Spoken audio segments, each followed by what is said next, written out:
This is Maccabees 12. When this agreement had been reached, Lysias returned to the king, and the Jews went about their farming.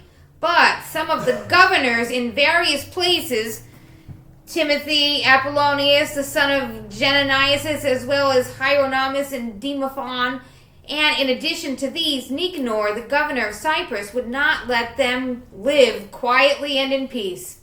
And some men of Joppa did so ungodly a deed as this. They invited the Jews who lived among them to embark with their wives and children on boats which they had provided, as though there was no ill will to the Jews. And when this was done by public vote of the city, and when they accepted because they wished to live peacefully and suspected nothing, the men of Joppa took them out to the sea and drowned them, not less than 200.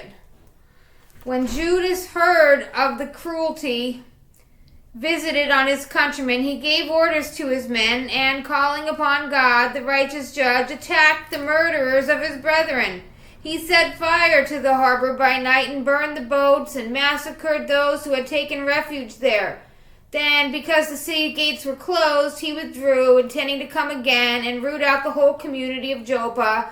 But learning that the men in Yamenia meant in the same way to wipe out the Jews who were living among them, he attacked the people of Jamnia by night and set fire to the harbor and the fleet, so that the glow of the light was seen in Jerusalem 30 miles distant. When they had gone more than a mile from there on their march against Timothy, and not less than 5,000 Arabs with 500 horsemen attacked them. After a hard fight, Judas and his men won the victory by the help of God. They defeated the nomads and besought Judas to grant them pledges of friendship, promising to give them cattle and to help his people in all other ways. Judas, thinking that they might really be useful in many ways, agreed to make peace with them, and after receiving his pledges, they departed to their tents. He also attacked a certain city, which was strongly fortified with earthworks, walls, and inhabitants by all sorts of Gentiles. Its name was Caspin, and those who were within, relying on the strength of the walls and on their supply of provisions, behaved so insolently towards Judas and his men, railing at them, even blaspheming and saying unholy things.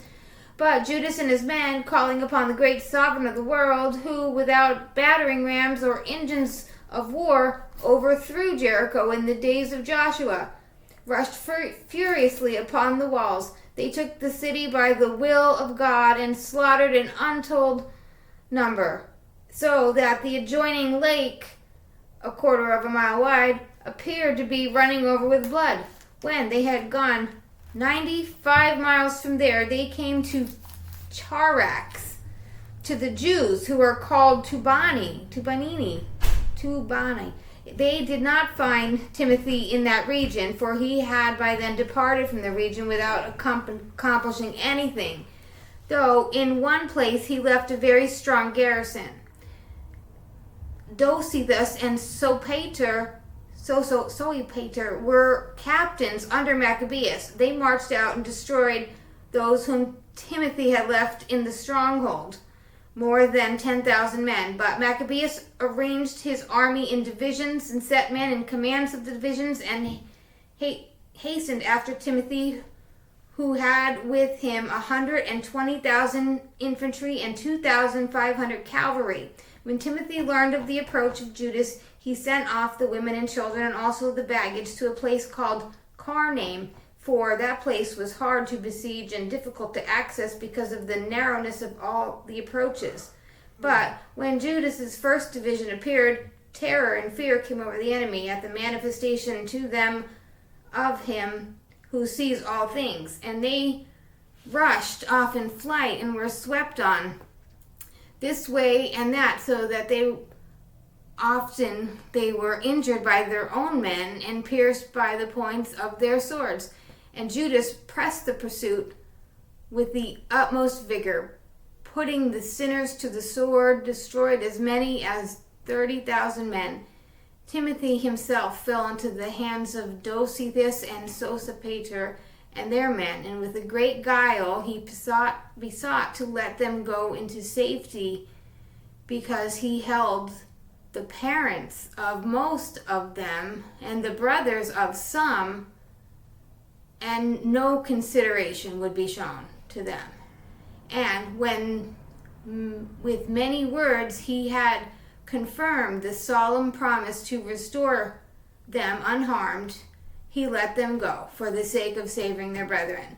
Then Judas marched against Carnaim and the temple of Atargatis and slaughtered 25,000 people. And the rout and destruction of these he marched also against Ephron, a fortified city where the Lycians dwelt, in the multitudes of people of all nationalities. Stalwart young men took their stand before the walls and made a vigorous defense, and great stores of war engines and missiles were there. But the Jews called upon the sovereign, who with power shatters the might of the enemies, and they got the city into their hands and killed as many as 25,000 of those who were within it. Setting out from there, they hastened to Scythopolis, which is 75 miles from Jerusalem.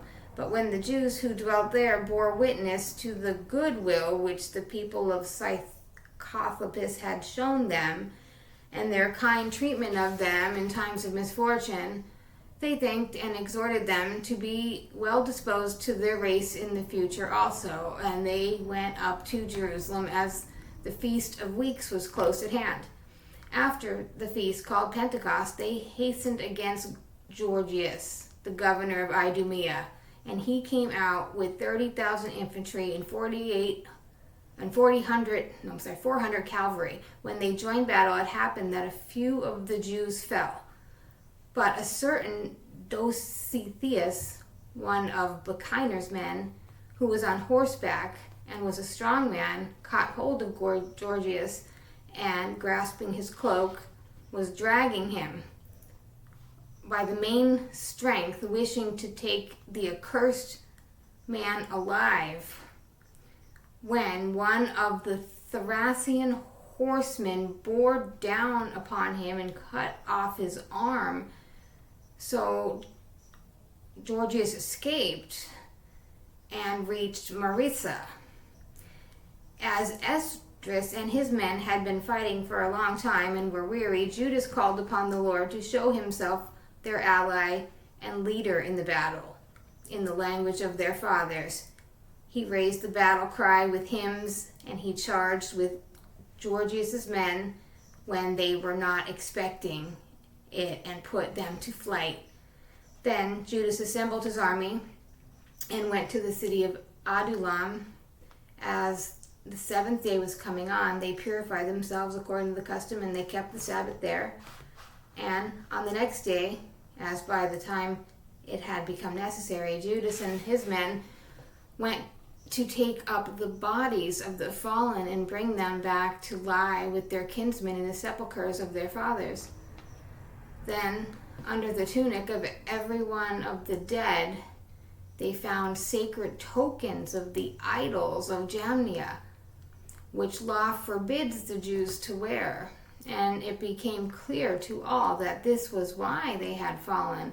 So they all blessed the ways of the Lord, the righteous judge, who reveals things that are hidden. And they turned to prayer, beseeching the sin which had been committed, it might be wholly blotted out. And the noble Judas exhorted the people to keep themselves free from sin, for they had seen with their own eyes what had happened because of the sin of those who had fallen.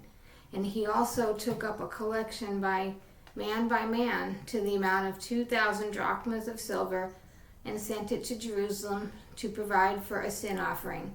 In doing this, he acted very well and honorably, taking account of the resurrection. For if he were not expecting that those who had fallen would rise again, it would have been superfluous and foolish to pray for the dead. But he was looking to the splendid reward that is laid up for those who fall asleep in godliness.